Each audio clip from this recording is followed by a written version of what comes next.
Ya, hoy día voy a comenzar por el tema de distancias que estaba pendiente de la clase anterior. En la clase anterior vimos rectas y planos y nos faltaba el concepto de distancias. Ya, la misma idea que uno hace en geometría analítica en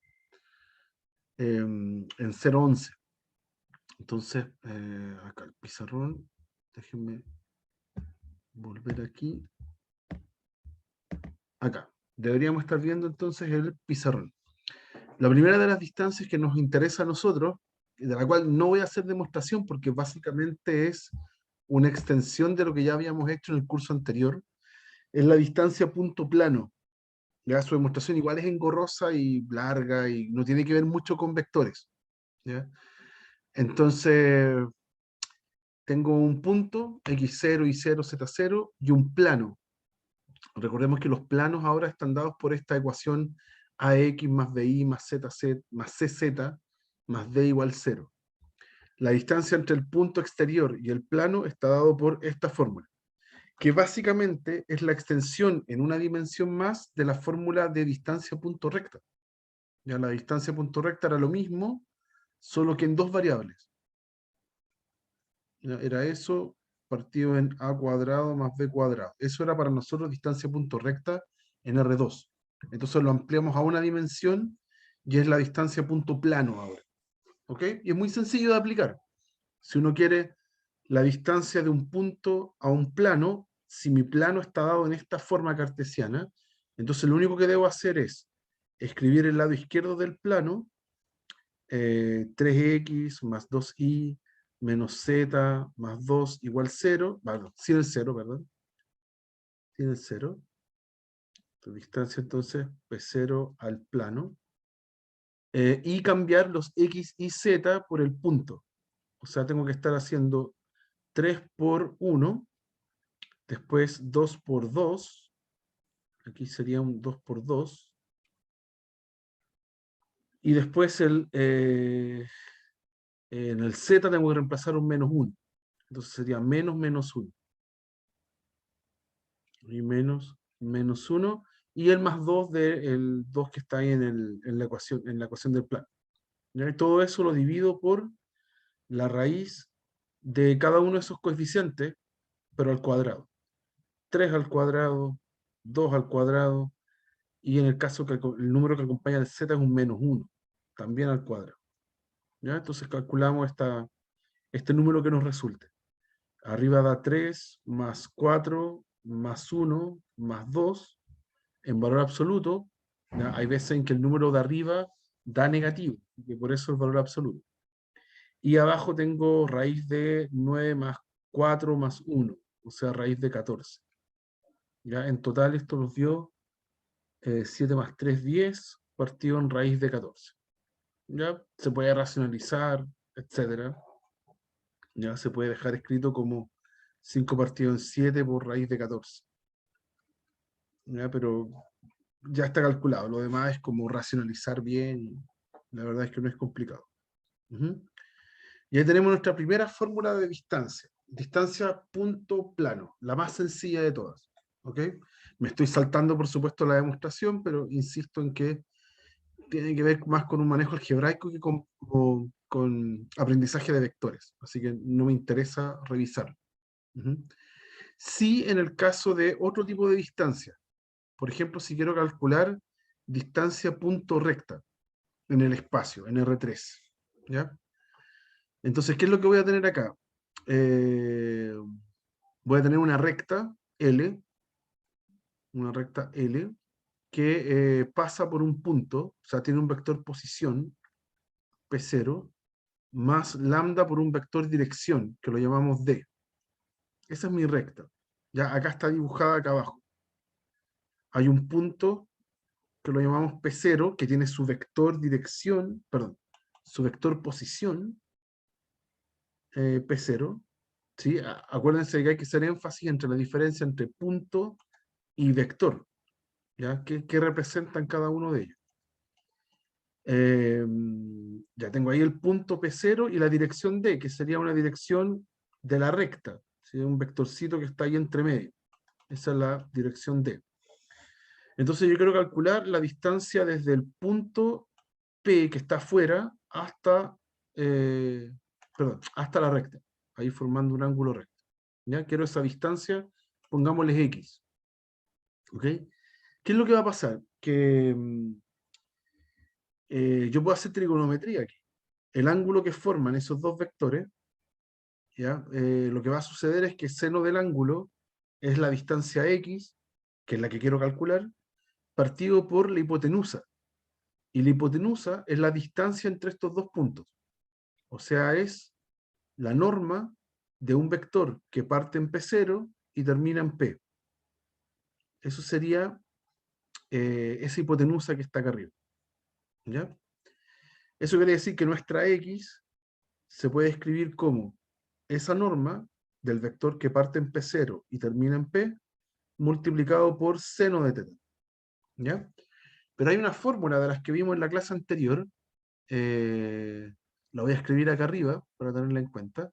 Si yo tengo la norma de dos productos cruz, ¿ya? Eso se escribe como norma del primero, norma del segundo, por seno de teta. La norma de un producto cruz se puede escribir así. Eso quiere decir que seno de teta, si lo despejo de esa relación, es la norma del cruz entre ambos, dividido por el producto de las normas.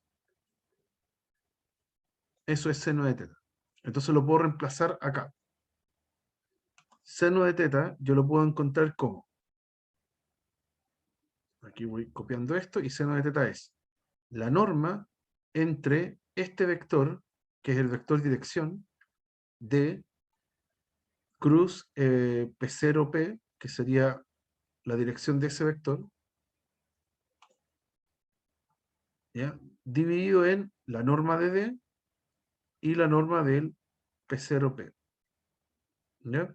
¿Qué va a pasar entonces? Que se simplifican las normas del P0P, el vector que parte en P0 y termina en P, y me quedo con la fórmula. D cruz P0P, ahí partido en la norma de D. ¿Ya? Así que es justo la fórmula a la que yo quiero llegar. ¿Ok?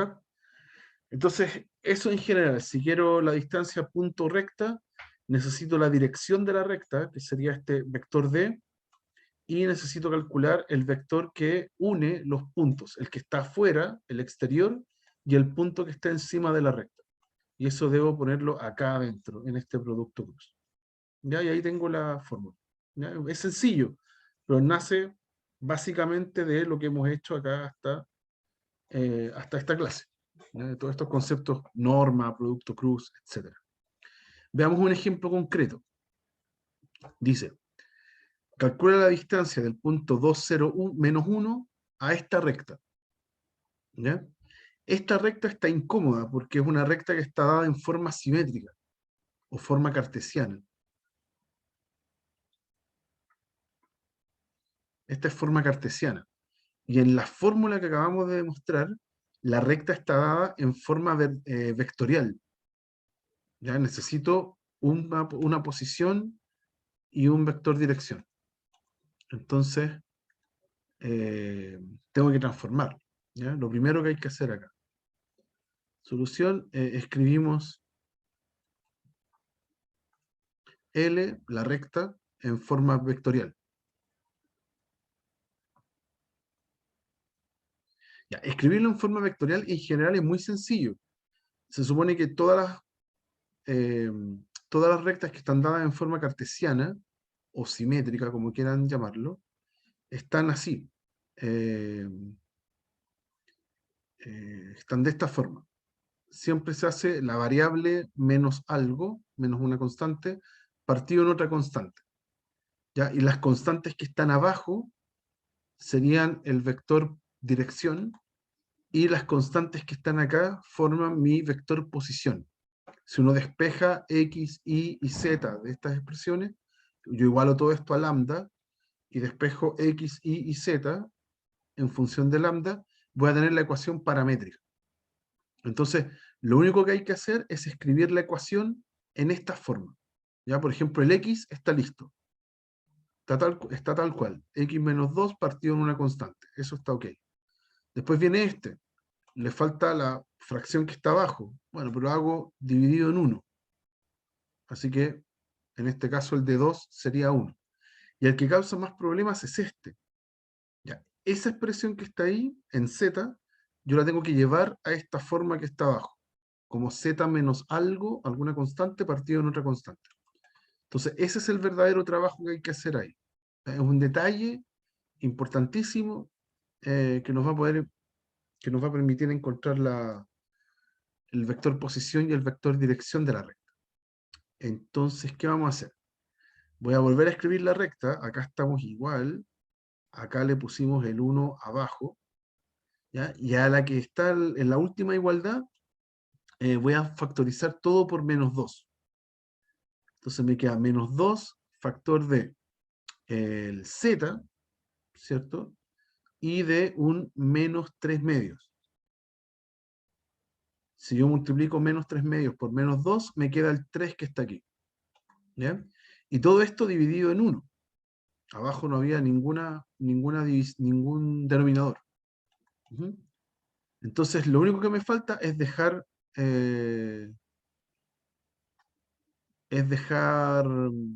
ese menos 2 abajo.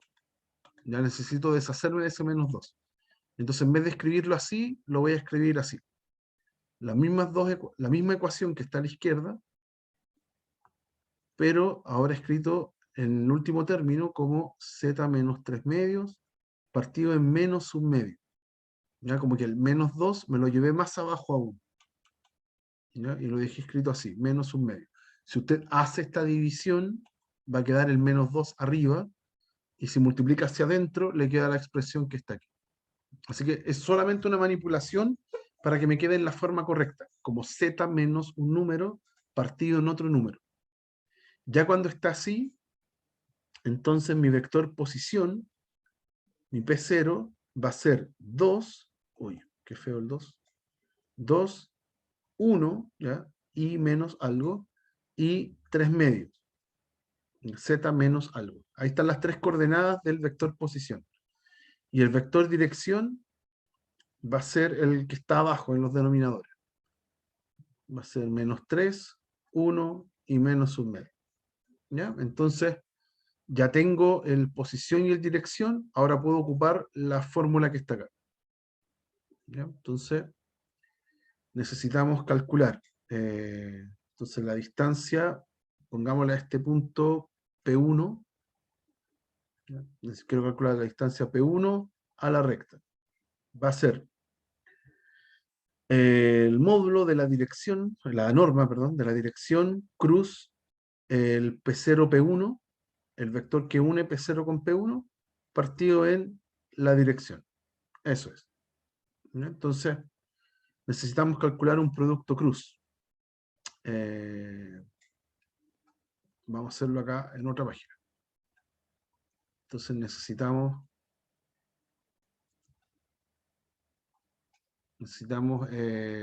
D cruz P0, necesitamos P1 primero, o sea, P0, P1. ¿Quién es P0, P1? Es el que parte en P0 y termina en P1.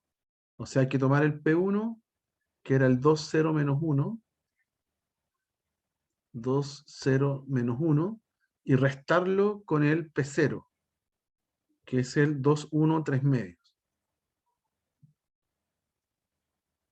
2, 1, 3 medios, ¿sí? Punto inicial, punto final.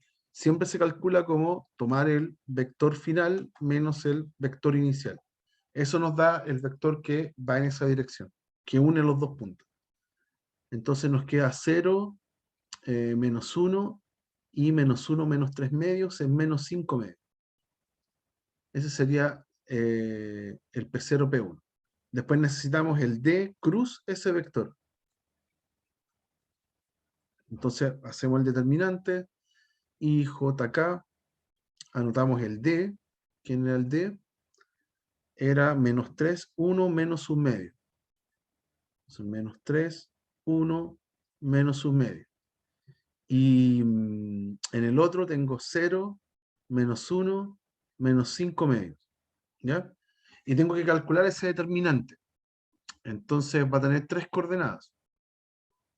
Va a tener tres coordenadas porque de eso se trata, tener el I, J, K. Cuando haga los menores correspondientes a ellos, esos números van ubicados en las posiciones I, J y K.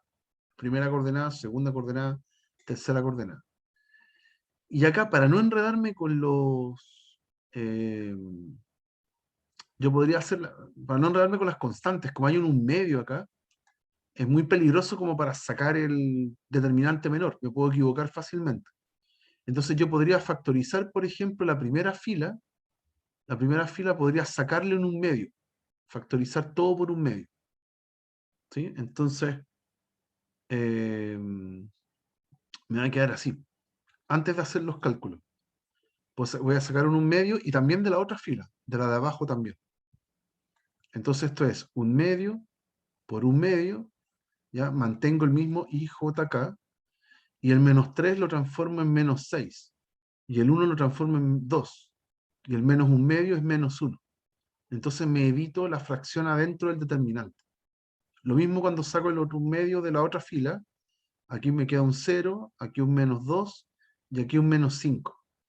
Y entonces ahora tengo que hacer el mismo cálculo, pero con números enteros, que es mucho más sencillo. Entonces, ¿cómo queda todo esto en total? Me va a quedar un cuarto por un vector. En la coordenada y, en la primera coordenada, en la coordenada x al final, va ese menor. Entonces, 2 por menos 5, que es menos 10, menos, menos 2 por menos 1, que es 2. Eso va en la primera. Eso con un signo más. Después con un signo menos, tiene que ir, tapo su fila, tapo su columna, me va a quedar el menor que involucra el menos 6, 0 y el menos 1, 5. Entonces me da menos 6 por menos 5, que es 30, menos 0 por 1, que es 0. Entonces, y con un signo menos adelante. Y después, voy a borrar esto. Ahora va con un signo más. Ahora la coordenada acá, que sería S menor. Menos 6 por menos 2, que es 12. Y 0 por 2, que es 0. Ahí los resto. Entonces ahora sí tengo las tres coordenadas. ¿Ya? Todo esto me va a dar entonces un cuarto de menos 10 menos 12 es menos 12, después menos 30 y después 12. ¿Ok? Y puedo factorizar por 4 y me va a quedar aquí 4 cuartos, que es 1, de menos 3. Aquí sí, si factorizo por 4 me va a quedar 30 partido en 4, que es 15 medios. Ahí no tengo mucho que hacer. Y aquí un 3. ¿Ya? O puedo meter en un cuarto hacia adentro también, multiplicando, me va a dar el mismo resultado. Eso, así que ahí tengo el producto cruz. Yo debería comprobar eventualmente si es que este producto cruz es perpendicular a los dos anteriores. ¿Ya? Yo lo voy a hacer con uno de ellos nomás, para comprobarlo. Voy a hacerle producto punto S con S. 0 por menos 3, menos 2 por 15 medios da menos 15, y menos 5 por 3 da menos 15, y no se cancelaron.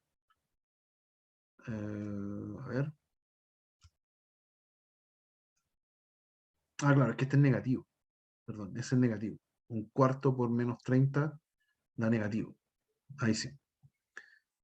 Ahora sí, pues primera multiplicación entre S y S me da 15 positivo, y este con S me da menos 15. Estamos bien, da 0 en total. Ujú. Ya, ahí está nuestro producto cruz. Y ahora necesitamos la norma del producto cruz. Necesitamos calcular la norma del producto cruz.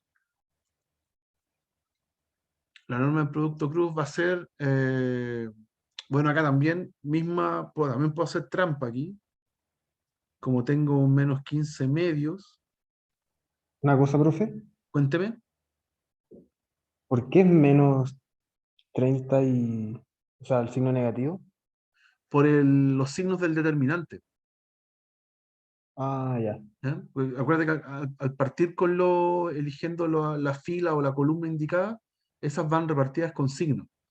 Entonces, en el caso de la segunda coordenada, del J, tengo que ponerle un menos adicional. ¿Está bien?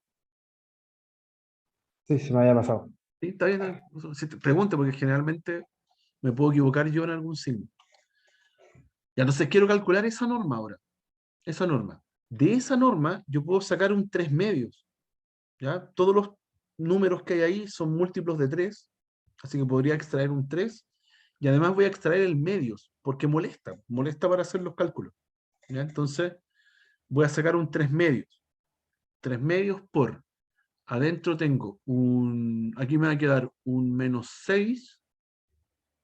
A ver, si saco un 3 me queda un menos 1, no, un menos 2, ahí. Un menos 2, de aquí me va a quedar un menos 5, y acá me va a quedar un 2. Eso. ¿Sí? A todo el vector yo le puedo extraer, factorizarle un 3 medio. Y la propiedad de las normas dice que puedo sacar las constantes en positivo, ¿sí? En valor absoluto. Entonces, le calculo norma a ese vector que está mucho más simple, mucho más sencillo calcular ahora esto. 3 medios por la raíz de el menos 2 al cuadrado, que es 4, el menos 5 al cuadrado, que es 25, y el 2 al cuadrado, que es 4 también. Entonces, en total nos da 3 medios de raíz de 33. ¿Ya? Y ahí tengo el producto cruz. Finalmente, ese producto cruz, ¿dónde me quedó la fórmula? Acá. Ese producto cruz hay que dividirlo en la norma del D. Entonces, por último, la norma del D, ¿cuál es el D? Ya se me perdió acá. El D es este. Ese tipo que está ahí es D. Entonces le hago norma. ¿Ya? Es la norma del menos 3, 1, menos un medio. ¿Ya? Y también le puedo sacar un medio en este caso, para que no moleste. Y tengo la norma del menos 6, 2, menos 1. ¿Ya? Y le hago el cálculo. Esto es un medio de menos 6 al cuadrado, que es 36, 2 al cuadrado, que es 4, y menos 1 al cuadrado, que es 1. Entonces es raíz de 41. Un medio, raíz de 41.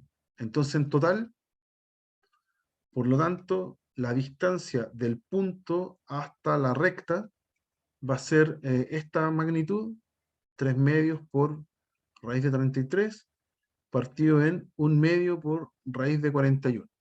¿Ya? ¿Cómo lo puede escribir eso más simple? Se van los medios, ¿ya? Me queda un 3, y puede dejar adentro una raíz de la división. 33 partido en 41. Y ahí terminamos. ¿Ya? Si se fijan, en ninguna de las operaciones intermedias nunca jugué con fracciones, nunca sumé fracciones, nunca resté fracciones, evité todo eso, porque es lo que siempre es riesgo lo que provoca riesgos de error, ¿ya? Que uno se equivoque en algún signo, en algún denominador, etc. ¿Ya? Siempre la lógica fue ir factorizando esos denominadores complicados, ¿ya? Los medios, todo eso lo fui sacando de los cálculos, mientras se pueda, ¿ya? Se puede en los determinantes y se puede en las normas, ¿ya? Así que es súper útil hacerlo. ¿Alguna duda? ¿No? Ya, última distancia. Última distancia de las que son necesarias para esta parte de la materia. Ya tenemos distancia punto plano, tenemos distancia punto recta, y ahora vamos a hacer distancia entre rectas. ¿Ya? Sea L1, una recta que pasa por P1 y tiene dirección D1, entonces la vamos a anotar al tiro acá. L1 va a ser, tiene ecuación P1 más un lambda por D1. Esa es la L1. Y tengo otra recta, que ahora es P2 más otra, pongámosle otra variable, T por D2. Hay dos rectas, con sus respectivos vectores posición y dirección. La distancia mínima entre ellas, lo que me dice acá la fórmula, está dada por esta fracción que está acá, donde el n, aparece un n, es el producto cruz entre D1 y D2. ¿Ok? Entonces vamos a demostrarlo.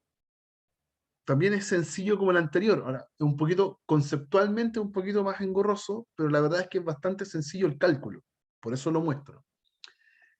Cuando uno tiene dos rectas, tiene que imaginarse que estas rectas ahora están flotando en el espacio. Todo esto lo estamos haciendo en R3. Entonces están flotando en el espacio. Imagínense dos alambres, ¿ya? No se tocan entre ellas. ¿Ya? Hay una recta encima de la otra, ¿ya? Apuntando a distintas direcciones, ¿ok? Que es lo que aparece en el dibujo. No importa que esos alambres, esas rectas, da lo mismo por donde pasen, siempre puedo encontrar planos paralelos entre sí, de forma que la distancia entre las rectas me quede perpendicular a los planos. Siempre puedo hacer eso. Imagínese, usted tiene dos alambres donde tiende la ropa, por ejemplo, y ponga dos hojas de cuaderno una encima de la otra. Por más que los alambres estén apuntando a distintos lados, yo siempre puedo poner hojas de cuaderno que queden las dos paralelas. Se puede hacer, siempre. El hecho de que esté en el espacio nos da un poquito más de libertad para mover esos planos. ¿Ya? Entonces, ¿qué va a pasar? Va a pasar lo siguiente. Yo necesito calcular esa distancia que está ahí en X, esa distancia que está en rojo. ¿Ya? Cuando yo calculo el producto cruz entre las dos direcciones, ¿sí? Me va a dar un vector que es perpendicular a ambas direcciones. Por ejemplo, acá tengo la dirección 1, ahí, esa va a ser la de 1, y acá tengo la dirección 2. Están representadas por vectores. Y cuando hago producto cruz entre ellas, me da un vector n que es paralelo a esa línea roja que está ahí. ¿Ya? Un vector n, voy a dibujarlo acá, esa n. ¿Ya? La gracia que tiene es que es paralelo a ese vector que acabo de dibujar, o a esa distancia que está ahí en rojo. ¿Ya? No tiene por qué ser del mismo porte, pero es paralelo. ¿Ya? Entonces, ¿qué va a pasar? Voy a calcular esa distancia X. Si aplico trigonometría, ¿ya? Y marco S como el ángulo teta, si yo aplico trigonometría, tengo que coseno de teta va a ser el cateto adyacente, que es la X que yo quiero encontrar, partido por la hipotenusa, que la hipotenusa acá está puesta en desde P2 hasta P1. Ubiqué las rectas de esa forma. ¿Ya? Entonces, es la norma de P1 hasta P2, de ese vector. Es un vector que parte en P1 y termina en P2. ¿Ya? Pero por su parte, coseno de teta, del ángulo que forman, también viene de una fórmula conocida que vimos en la clase anterior. Cuando uno calcula el producto punto entre A y B, ¿sí? Y le pone, aquí podemos ponerle módulo pensando en que ese teta es un ángulo agudo, ¿ya? Pero la verdad es que la fórmula viene antes sin ese valor absoluto. Esto se hace como el módulo de A, módulo de B, por el coseno del ángulo. ¿Ya? Generalmente esa fórmula uno la ocupa sin el valor absoluto, pero si uno le exige al ángulo hacer un ángulo agudo, entonces ese coseno es positivo. Por ende, acá van valores absolutos. ¿Ya? Si yo despejo el coseno de acá, entonces me queda así. A punto B, partido en norma de A por norma de B. ¿Ya? Y eso es lo que reemplazamos acá ahora. ¿Ya? De aquí voy a despejar el X, que es el que yo quiero. Me va a quedar la norma del P1 hasta el P2, el vector P1, P2, por coseno. ¿Ya? Y el coseno lo voy a cambiar por esa expresión. Sería en este caso, necesito dos vectores que formen el ángulo. ¿Ya? Un vector, obviamente, sería este que está acá, que es el vector que parte en P1 y termina en P2. Pero otro vector, en vez de elegir este que está acá, el X, yo puedo elegir cualquiera de ellos paralelo. Y voy a elegir el N. ¿Ya? ¿Por qué? Porque ese ángulo teta se puede formar con ese vector o bien se puede formar con ese vector. Son el mismo vector pero de distinto tamaño. Así que el ángulo es el mismo. Entonces aquí yo hago el producto punto entre el P1, P2 con el N dividido en la norma del N con la norma del P1, P2. ¿Ya? Y esa norma P1, P2 se cancela y llego a la fórmula. Por lo tanto, el X es P1, P2 punto n en valor absoluto, porque es distancia, y partido en la norma del n. Y ahí está. Donde el n lo puedo encontrar como el producto cruz entre las dos direcciones de la recta. ¿Ya? Veamos un ejemplo concreto. Vamos, aquí en el mismo pizarrón. Veamos un ejemplo concreto. Vamos a calcular la distancia entre dos rectas. ¿Ya? Tengo aquí una recta escrita en forma paramétrica, perdón, en forma cartesiana, y esta está en paramétrica. ¿Ya? Entonces, lo que voy a hacer es pasarlas a vectorial primero para identificar los puntos y las direcciones. Entonces, la L1, si la escribo en vectorial, tiene que ser 1, menos 2 y menos 1.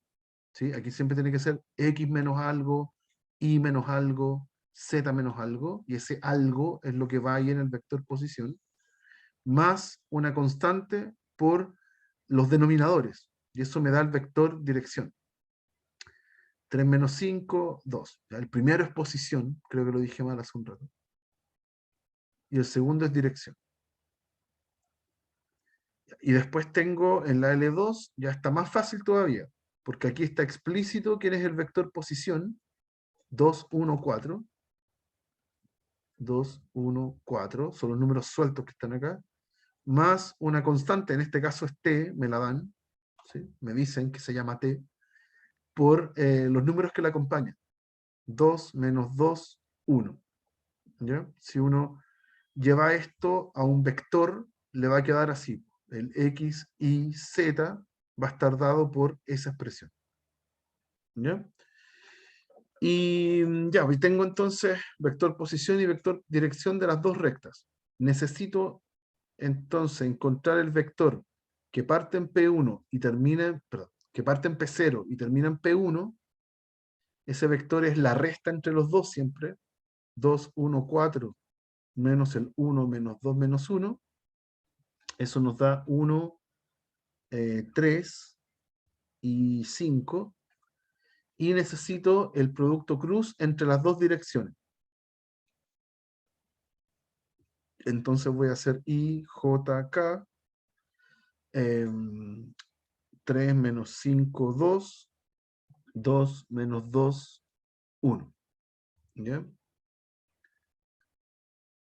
Eso.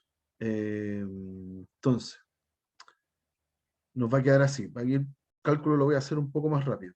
Pongo más, menos, más. Para el I, su menor es este que está acá. Menos 5 menos menos 4 me da menos 1. Después con el J,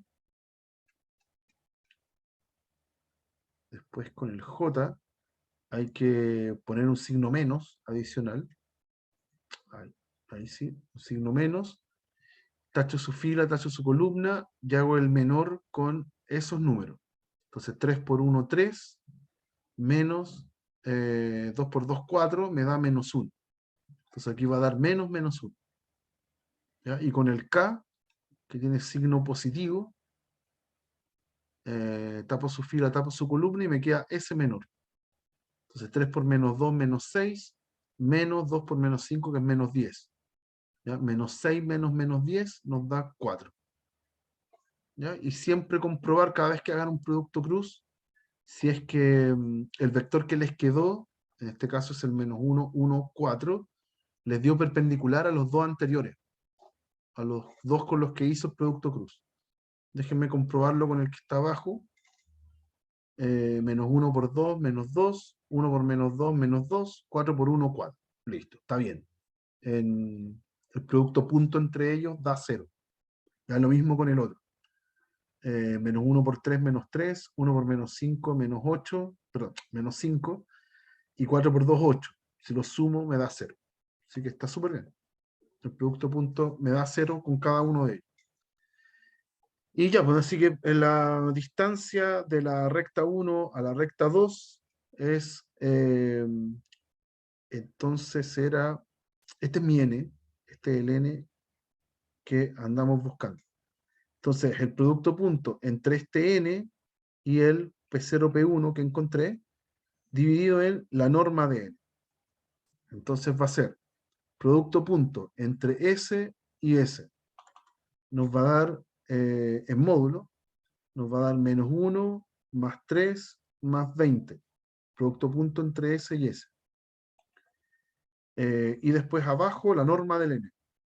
Entonces, menos 1 al cuadrado, que es 1, 1 al cuadrado, que es 1, y 4 al cuadrado, que es 16. Así que en total nos da arriba 22 y abajo raíz de 18. ¿Ya? Puedo sacar del 18 puedo sacar un 9 por 2, le aplico raíz y me queda 22 partido en 3 por 1 partido en raíz de 2. Y se puede seguir manipulando. Creo que la forma más simple de escribirlo es 11 tercios de raíz de 2. ¿Ya? Lo voy a dejar escrito así. 11 tercios de raíz de 2. Pero es pura manipulación aritmética. ¿Ya? Factorice por 9 abajo, o sea, extraiga un 9 y después racionalice. Y ahí está el resultado final. ¿Ok? Sería súper triste después de hacer todo el proceso que no coincidiera la alternativa porque no racionalizó. ¿Ya? Siempre atentos a esas cosas. ¿Alguna duda, chicos? ¿Algo que quieran preguntar de estas distancias? Es súper formulero. ¿Ya? Es muy de fórmula, así que la verdad es que hay que estar atento de qué estén preguntando. ¿Ya? Hay distintos tipos de distancias. ¿Ok? De hecho, estas mismas distancias recta-recta me sirven para calcular distancias plano-plano. ¿Ya? Si me piden en un ejercicio calcular la distancia de un plano a otro, encuentro una recta en uno, otra recta en otro, y hace distancia recta-recta. Y ahí tengo distancia plano-plano, que no existe. No hay ninguna fórmula para distancia plano-plano, porque con las rectas es suficiente. ¿Ok? Eso en general. ¿Ya? Y eso estaría cerrando esta parte de como de geometría analítica en el espacio, ¿ya? Todo lo que tiene que ver con rectas y planos. ¿Ya? Publiqué una guía también con la que pueden practicar, hay muchos ejercicios para ir afirmando estas fórmulas. El curso termina con otra materia, totalmente distinta.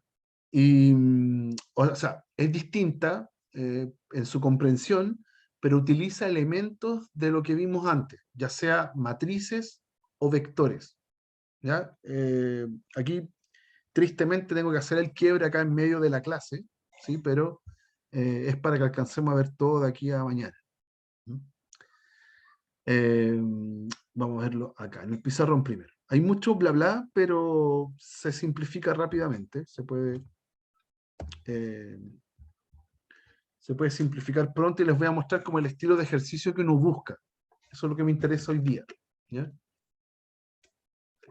Ya, ¿qué vamos a ver? Algo que se llama espacios vectoriales. Espacios vectoriales debe ser de las materias más importantes en matemáticas, pero ustedes van a ver solamente la punta del iceberg. Tiene un montón de aplicaciones fuera de la misma área de álgebra lineal, montones de aplicaciones, hasta en ecuaciones diferenciales. ¿Okay? Entonces, nosotros vamos a ver solo un poquito. ¿Y qué son espacios vectoriales? Primero tienen que habituarse en que son conjuntos. ¿Ya? Son conjuntos. Hay un conjunto V, siempre lo vamos a notar, y a ese conjunto yo lo doto o como que lo acompaño de un cuerpo. En general para nosotros van a ser o los reales o los complejos, igual que en las matrices. Entonces, en este espacio vectorial, este conjunto que tiene elementos, están definidas dos operaciones. La operación suma o adición, y está definido el producto por escalar. Por eso que necesitábamos acompañarlo de un cuerpo, de una lista de constantes, porque ahora tenemos que hacer la operación producto por escalar. ¿Ya? Entonces uno dice, ok, pero eso lo hemos hecho un montón de veces. Por ejemplo, las matrices son elementos de un conjunto que se pueden sumar y se pueden ponderar. ¿Ok?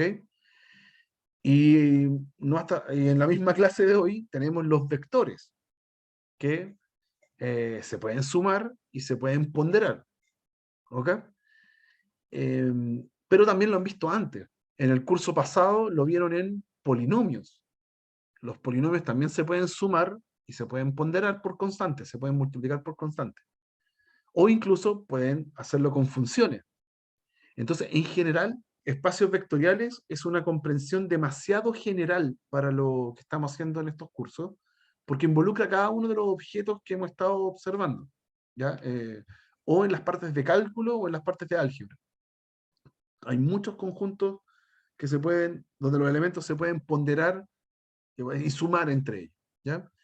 Todos esos casos, mientras cumplan las siguientes propiedades, aquí voy a enlistar las propiedades, se les dice espacio vectorial, ¿ya? Es el conjunto B dotado de la suma, dotado de la ponderación. Ojo que esa no es producto, punto, ni multiplicación, está pensado como ponderación, y tiene que cumplir las siguientes propiedades.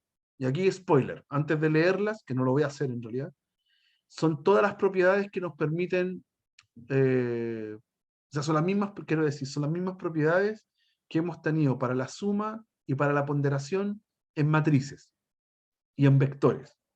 Son las mismas propiedades. Entonces no las voy a enlistar de nuevo. ¿Ya? Son las mismas. Por eso, de aquí en adelante, vamos a llamar vectores a todos los elementos de un espacio vectorial. Les vamos a poner ese título, vectores. Pero esos elementos pueden ser vectores propiamente tal, o pueden ser matrices, o pueden ser polinomios, o pueden ser funciones, etc. Pueden ser incluso números. Los números también los puedo pensar como un espacio vectorial. También puedo sumarlos y ponderarlos, ¿ya? Así que en general, cualquier conjunto donde esté definida esa suma y esa ponderación, yo lo puedo llamar un espacio vectorial. Y a sus elementos les voy a decir de aquí en adelante vectores, ¿ya? Aunque sean, por ejemplo, polinomios. Y el conjunto de constantes por las cuales yo pondero se les dicen escalares. Entonces vamos a tener esa dualidad. Están los elementos del conjunto B, que son vectores, y los escalares, que son aquellos números por los cuales pondero. ¿Ya? Así que siempre vamos a estar haciendo énfasis en cuáles son los vectores y cuáles los escalares. ¿Ok? Ya, como pueden apreciar, demostrar que un conjunto es un espacio vectorial sería súper largo, porque tendría que probar todos estos 8 puntos, ¿ya? Lo que es una lecera. Así que en realidad no lo vamos a hacer. La pregunta no es demuestre que esto es un espacio vectorial. Vamos a dar por sentado que los siguientes conjuntos, estos conjuntos que están acá, son espacios vectoriales. Aquí puse 3, la verdad que son 6. Había comenzado con 3, pero cambié de opinión. ¿Ya? Los vectores son vectores, ¿ya? Matrices, polinomios, funciones, las funciones continuas, ¿ya? Si usted suma funciones continuas, siguen siendo funciones continuas. Si usted pondera funciones continuas, sigue siendo funciones continuas. Entonces también forman un espacio vectorial, con la suma y la ponderación usual. Las funciones derivables se anotan así, CN de R. Son las funciones que son derivables n veces. Si usted suma dos funciones derivables, sigue siendo una función derivable. Y si la pondera por una constante, sigue siendo función derivable. ¿Ya? Entonces, este concepto aúna todos nuestros conjuntos de expresiones que hemos visto en los dos cursos, tanto en 0.11 como en 0.12. Las funciones integrales, etc. ¿Ya? Podríamos ponernos súper exquisitos en los ejemplos. Generalmente en las guías y en las pruebas aparecen estos ejemplos. ¿Ya? A esto hay que darle mucho énfasis. Vectores, matrices y polinomios. El 90% de los ejemplos se mueven ahí. ¿Ya? Así que voy a estar constantemente yendo a ese tipo de ejemplos. Ya, entonces, ¿a dónde va la pregunta al final? ¿A dónde apunta todo esto? ¿Ya? Aquí hay muchos ejemplos que se resumieron en la pizarra que yo les mostré recién. Por ejemplo, R2, los vectores de dos coordenadas, con la suma y la ponderación usual, forman un espacio vectorial. ¿Ya? R3, lo mismo, en general Rn. ¿ya? Creo que Rn está acá, ¿ya?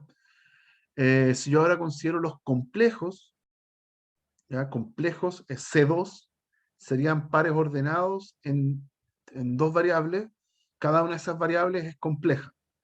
Ya, pero funciona igual, tiene la misma operación, suma, y la misma operación, ponderación. ¿Ok? Ojo que acá lo único que las constantes, aquí uno dice que es un espacio vectorial sobre C. Ese sobre C le está diciendo cuáles son las constantes que hay que ocupar para ponderar. ¿Ya? Por ejemplo, en el ejemplo anterior, en el ejemplo 3, estoy pensando Rn como un espacio vectorial sobre R. Eso les dice, eh, dónde están las constantes.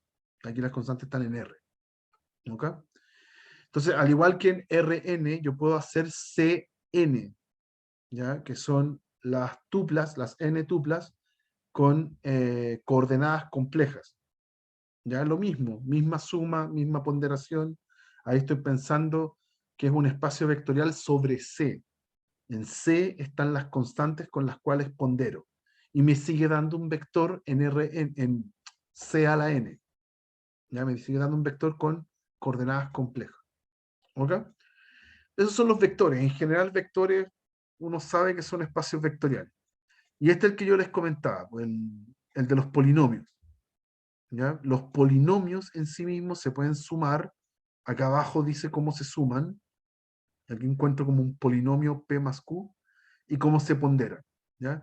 Ese conjunto es un espacio vectorial con la suma y la ponderación sobre R, ¿ya? Con coeficientes en R. Esos son los coeficientes con los que yo pondero. ¿Ok? Ya, esos son los mismos ejemplos, la verdad. Es lo mismo que dije antes. Ya, entonces, algunas proposiciones podría demostrarlas, pero en realidad no es a donde quiero apuntar. Cuando uno tiene un espacio vectorial, existe un elemento que es el cero. ¿Ya? Siempre hay un cero. ¿Cuál es el cero? Es aquel número o aquel vector que yo le sumo a cualquier otro vector y me da el mismo vector. Hay un neutro aditivo. Todos los espacios vectoriales tienen neutro aditivo. ¿Ya? El más exótico quizá el de las matrices. El de las matrices es una matriz con ceros. ¿Ya? En cualquier otro conjunto, en los polinomios o en los vectores, en los vectores es el vector cero, que tiene puro cero, y en los polinomios es el número cero. Es el polinomio neutro. Por ende, si hay neutro, hay inverso aditivo, que es único. Se pueden cancelar, es válido cancelar un lado y al otro. Cuando hacemos suma y le sumamos el inverso, se puede cancelar, ni un problema. Ponderar cero por un vector me da el vector cero, y aquí hay que hacer énfasis en distinguir al número cero del vector cero. Son objetos distintos. Y por supuesto, si yo hago menos una constante por un vector, es lo mismo que hacer menos la constante por el vector, aparte. ¿Ya? Todas esas propiedades se pueden demostrar, es más o menos esperable, porque son las mismas operaciones que hemos hecho siempre. Yo quiero apuntar para otra cosa. Y aquí está la otra cosa. Entonces, si todo esto lo hemos hecho siempre, ¿qué es lo que vamos a preguntar? ¿Qué es lo que necesitamos hacer en esta parte de la materia? Nosotros vamos a definir lo que se llama un subespacio vectorial. ¿Ya? O sea, de un espacio vectorial que pueden ser vectores, matrices, polinomios, yo puedo definir un subconjunto de alguna forma. Un subconjunto. Y lo que hay que y se va a llamar subespacio vectorial si es que ese subconjunto en sí mismo forma un espacio vectorial. ¿Ya? Y para que sea un espacio vectorial, lo que tiene que pasar es que cuando yo hago operaciones entre los elementos de ese subconjunto, tiene que caer siempre dentro. No se me pueden escapar los elementos. ¿Sí? No es como eh, por ejemplo, en los naturales. Si yo tengo números naturales y yo sumo dos números naturales, siempre el resultado me da un número natural. ¿Ya? Pero si yo ponderara los números naturales por un -3, ya no me queda un número natural y se escapa del conjunto. Así que los números naturales no podrían ser espacio vectorial, porque hay una operación, un espacio vectorial sobre R, por ejemplo. Porque hay una operación en donde yo opero y se me escapa del conjunto. ¿Ya? Entonces no puede ser un espacio vectorial. ¿Ya? Básicamente, entonces, ¿cuál va a ser nuestro test para demostrar si un subconjunto es un subespacio vectorial? Que usted tome, primero el conjunto tiene que ser no vacío. El subconjunto debe tener elementos. ¿Ya? Eso es lo primero. Debe ser distinto de vacío. Allá arriba lo dice, donde dice teorema, la primera línea, dice que el S es un subconjunto de B, S distinto de vacío. Lo primero que hay que comprobar es eso. Después uno tiene que comprobar que cuando tomo dos elementos del subconjunto y los sumo, cae dentro del subconjunto. ¿Ya? Y si tomo una constante dentro del cuerpo que esté ocupando, que pueden ser los reales o los complejos, esa constante, al ponderarla al vector, tiene que caer dentro del conjunto también. No se me puede escapar. ¿Ya? Cuando eso pasa, entonces, cuando esos tres ítems se comprueban, distinto de vacío, la suma cae adentro, la ponderación cae adentro, eso se llama clausura de la operación, ya como para tener nombres más técnicos. Cuando compruebo esos tres puntos, entonces decimos que el subconjunto es un subespacio vectorial de mi espacio vectorial más grande. ¿Ya? Y se anota así, con un menor igual. ¿Ya? Ojo, porque el contexto nos tiene que decir que esto no es menor igual y eh, significa, ¿cómo se dice? Subespacio vectorial. ¿Ya? Esa es la simbología, ¿ya? Subespacio va a ser con ese menor igual, no con el símbolo de conjunto. Esa es la diferencia del subconjunto usual. Observación, siempre que yo tengo un subespacio vectorial, ese subespacio vectorial contiene el cero del espacio vectorial grande, siempre. ¿Ya? Aquí se arma una confusión entre el alumnado siempre que definimos esto. En el primer paso del test hay que definir que el S es distinto de vacío, pero por alguna razón los alumnos siempre comprueban que el cero esté. ¿Ya? No necesariamente hay que hacerlo con el cero. ¿Ya? El teorema, la observación va en el sentido contrario. Si usted ya demostró que que es subespacio vectorial, entonces tiene que estar el cero. ¿Ya? Pero no es obligación hacer el test para comprobar si es que es subespacio vectorial o no, usando el cero. No es necesario. Puede hacerlo con cualquier otro elemento. ¿Ya? Ya. Y quiero cerrar esta clase viendo ejemplos de esto, que son las preguntas que nos interesan para el certamen, al final. Entonces, veamos. Ejemplo 1. Vamos a considerar un subespacio de R2. Vamos a considerar un subespacio de R2. ¿Cuál es el subespacio? Son vectores en R2, ¿ya? Tales que el I es 0. ¿Ya? Es un subconjunto de R2. No es todo R2, es un subconjunto. Son todos los pares ordenados donde el I es 0. Esos son mi W. ¿Ya? Voy a probar que ese espacio W es un subespacio vectorial de R2. ¿Ya? Entonces debo hacerle el test. Punto 1. Primer paso del test. Primero, ese conjunto W, me tengo que preguntar si es distinto de vacío. ¿Ya? Si es que tiene elementos el conjunto W. Por supuesto que tiene. Por ejemplo, el 1, 0 pertenece al W. ¿Ya? El 1, 0 que está en R2 pertenece a W. Listo, es no vacío. Entonces el W es no vacío. ¿Ya? Es el primer paso. Segundo paso. Tome dos elementos en W. Entonces sea W1 va a ser un elemento que está en W. ¿Cómo son los elementos que están en W? De la forma A0. La segunda coordenada tiene que ser 0. Eso es el requisito para que esté en W. Y otro elemento en W. Tomemos un W2 que va a ser B0. ¿Ya? Supongamos que tomamos dos elementos en W. ¿Qué hay que comprobar? Hay que preguntarse si es que la suma entre ellos cae dentro de W. ¿Ya? Entonces sumémoslo. Hagamos W1 más W2 hagamos la suma, son vectores nomás, así que sumarlos es súper simple. Si los sumo me da A más W y segunda coordenada, 0. Ah, como la segunda coordenada es 0, entonces ese vector que me dio como resultado está en W. Así que genial. Eso quiere decir que la suma entre un W1 y un W2 siempre está en W para todo W1 y W2. ¿Ya? Lo único que hice fue tomar dos elementos genéricos, sumarlos y ver que el resultado también cae dentro del mismo conjunto. También tiene la misma característica. ¿Cuál es la característica en este caso? Que la segunda coordenada sea 0. ¿Ya? Y por último, en el tercer paso, ahora tengo que ver que la ponderación cae adentro. O sea, tomo un vector W cualquiera, sea W un A,0, ¿ya? Ese tipo está en W, ¿ya? Y la pregunta es si ponderarlo cae dentro de W o no, ¿ya? Y lo ponderamos. Vamos a hacer, vamos a tomar un alfa cualquiera, alfa por W, y eso es alfa por A,0.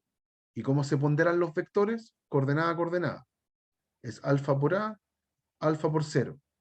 Y eso me da un vector que tiene primera coordenada, lo que sea, y segunda coordenada, 0.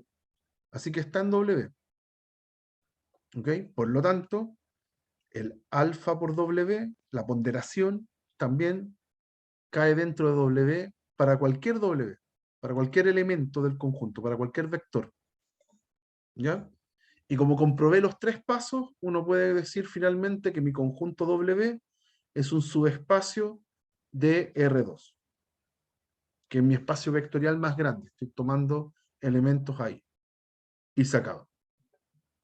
¿Ok? Es solo eso, es comprobar los tres pasos. ¿Ya? Tiene que ser distinto de vacío, la suma tiene que caer adentro y la ponderación tiene que caer adentro del conjunto. Si falla alguna de las tres, ya no es espacio vectorial. ¿Ok? ¿Dudas? ¿Preguntas con este ejemplo? ¿No? Ya, otro. Ahora vamos con algo en R. Bueno, el otro lo dejo como ejercicio, porque es lo mismo. Ahora lo estoy haciendo en Rn. ¿Ya? ¿Cómo se dice? Vectores con n coordenadas. Pero este conjunto W está hecho de manera que la última coordenada es 0. ¿Ya? Es lo mismo que hicimos recién. Ya hay que probar que el W es subespacio del Rn. ¿Ya? Pero eso es ejercicio. Es lo mismo que hicimos recién. ¿Ya? Eso lo pueden hacer por su cuenta mirando el ejercicio anterior. ¿Ya? Es lo mismo. ¿Ya? Otro más interesante. Voy a tener un vector en R2, un vector fijo, 1 menos 2. Vamos a considerar W como los XY en R2, tales que esos XY se construyen como alfa por 1 menos 1, menos 2, con alfa en los reales. O sea, ¿qué es el W? El W son todos los ponderados del 1 menos 2. W son todos los ponderados, los vectores ponderados de 1 menos 2. ¿Ya? Por ejemplo, vamos a hacer los pasos al tiro. ¿Ya? Ese conjunto yo quiero demostrar que es un subespacio vectorial. Entonces le busco, o sea, le aplico los tres pasos del test. Primero me pregunto si es que ese conjunto es no vacío. O sea, si es que hay elementos efectivamente de ese conjunto. Claro que hay elementos. Por ejemplo, el 1 menos 2 está en W. ¿Por qué? Porque el 1 menos 2 es un ponderado de 1 menos 2. Es 1 por 1 menos 2. ¿Ya? Es tan simple como eso. ¿Ya? También podría haber elegido el 2 menos 4. ¿Ya? Porque el 2 menos 4 es 2 veces 1 menos 2. ¿Ya? Es un ponderado del 1 menos 2. Podría haber elegido cualquiera. ¿Ok? Así que el primer paso, mostrar que el conjunto es no vacío, ya está listo. Segundo paso, Segundo paso, la pregunta es ahora si la suma cae adentro. Entonces hay que elegir, sean dos elementos en W, sean W1, W2 en W. La pregunta es si la suma cae adentro de W. ¿Ya? Entonces, para que el W1 y el W2 estén en W, tienen que ser ponderados del 1,2. Esa es la característica principal de este conjunto. Uno tiene que estar concentrado en su característica principal. Entonces, como el conjunto W son todos los ponderados de 1 menos 2, quiere decir que el W1 es un alfa por 1 menos 2, y el W2 también es un, pongámosle otra constante, es un beta por 1 menos 2. ¿Ya? Con alfa y beta fijos. Son números reales fijos, no son variables. ¿Ya? Hay un alfa que hace eso y un beta que hace eso. ¿Ya? Entonces ahora los voy a sumar. W1 más W2 es sumar esos vectores.